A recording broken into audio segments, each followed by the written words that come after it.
পৃথিবীর সবচেয়ে ক্ষমতাবান মানুষ হওয়ার সত্ত্বেও নেপোলিয়ন বোনাপার্ট তীব্র ভালোবাসার বিনিময়ে ভালোবাসা ফেরত পাননি, বরং পেয়েছিলেন অবহেলা আর প্রতারণা। নেপোলিয়ন যে মেয়েকে ভালোবাসতো তাকে পুরো সাম্রাজ্য দিয়ে ভালোবাসা দিতে চেয়েছিল। সেই মেয়েটা নেপোলিয়নের জন্য বড় করে একটা চিঠিও পর্যন্ত লেখেনি, অথচ এই নেপোলিয়ন এই মেয়েটার জন্য বিশাল বড় বড় চিঠি লিখত। এমনকি যুদ্ধের সময় তার কাছে সেই স্ত্রীর ছবিটা পর্যন্ত রেখে দিত।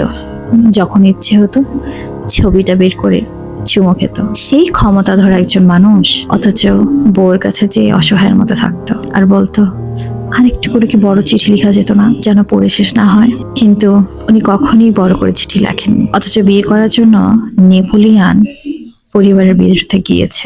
দেখতে একজন হ্যান্ডসাম মানুষ, অথচ দেখেন বিয়ে করেছে বয়সে বড় বিধবা, তার উপরে 2 বাচ্চার মা। পাগলের মতো তাকে ভালোবাসতেন। অথচ কি দুর্ভাগ্য, নির্মম পরিহাস, নেপোলিয়ন মিশরে থাকা অবস্থায় তার স্ত্রী তার সাথে চিট করে বসে, তারই সবচাইতে বিশ্বস্ত সেনাপতির সঙ্গে।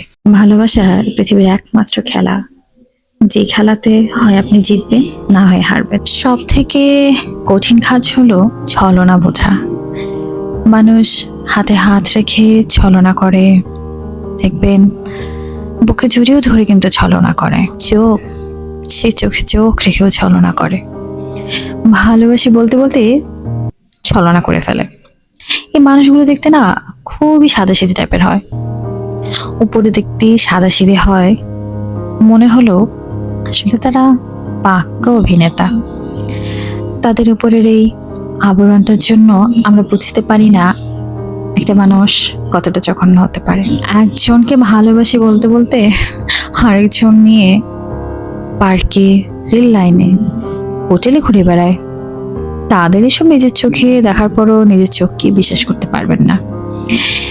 নিজেকে কুয়াশার ঘোরের মধ্যে তখন মনে হবে। মেনে নিতে না চাইলেও এটাই সত্যি। যখন এসব নিয়ে কথা বলতে যাবেন না, তখন দেখবেন নিজেই সব থেকে বেশি খারাপ হয়ে যাবেন। কারণ আপনার সাথে ঝগড়া হলে তার মন ভালো করার জন্য আরো 2-4 জন থাকবে, কিন্তু আপনার মন ভালো করার জন্য আপনার কাছে শুধু সেই ব্যক্তিটাই ছিল। আপনি সব জেনে শুনে মেনে নিয়ে ঠিক করতে চাইলেও কোনো কিছুই আর আগের মতো ঠিক হবে না। তার সাথে যদি আপনি কথা বলতে চান, তখন দেখবেন কথা বলতে পারবেন না। কারণ তার সাথে কথা বলাটা তখন আপনার কাছে তৃষ্ণার মতো মনে হবে। যদি রোজ একবার করে কথা বলা যেত। আর যদি কথা বলতে না পারেন, তখন দেখবেন আপনি একদম পুরো ছাই হয়ে যাবেন। সেটা যখন সে বুঝতে পারবে, তার কোনো কিছু যায় আসবে না। মাসের পর মাস যাবে, এটাও কেটে যাবে, কিন্তু সে ভুলেও জানতে আসবে না আপনি কেমন আছেন, কেমন করে সহ্য করছেন তার দেওয়া বিরহ বিচ্ছেদের যন্ত্রণা। তার দেয়া বিরহ বিচ্ছেদের আগুনে পুড়তে পুড়তে অনেকটা সময় বুঝতে পারবেন আসলে নিজের ভালো নিজেকে রাখতে হয়।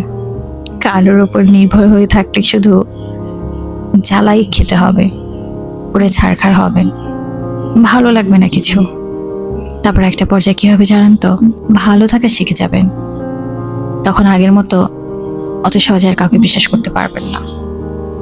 বিশ্বাসটা একবারে মরে যাবে। ঠিক সেই নেপোলিয়ন বোনাপার্টের মতো, যিনি সবচাইতে যাকে বেশি তার জীবনের চেয়ে ভালোবাসতেন, এত প্রতিভাবান মানুষ হওয়া সত্ত্বেও তার স্ত্রী তাকে ছেড়ে তার সবচাইতে বিশ্বস্ত যে সেনাপতি ছিল তার সাথে চলে গিয়েছে। আসলে আমাদের জীবনটাও না ঠিক নেপোলিয়নের মতো।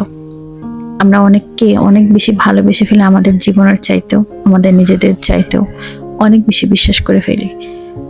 আমাদের জীবনে ভালোবাসা প্রয়োজন আছে, এত বেশি ভালোবাসাটা ঠিক না যে ভালোবাসাটা অন্যের কাছে দুর্বলতা হয়ে পড়ে। তাই নিজেকে ভালো রাখতে হলেও কিছুটা নিজের জন্য রেখে অন্যের প্রতি ভালোবাসাটা প্রদর্শন করাটাই উত্তম।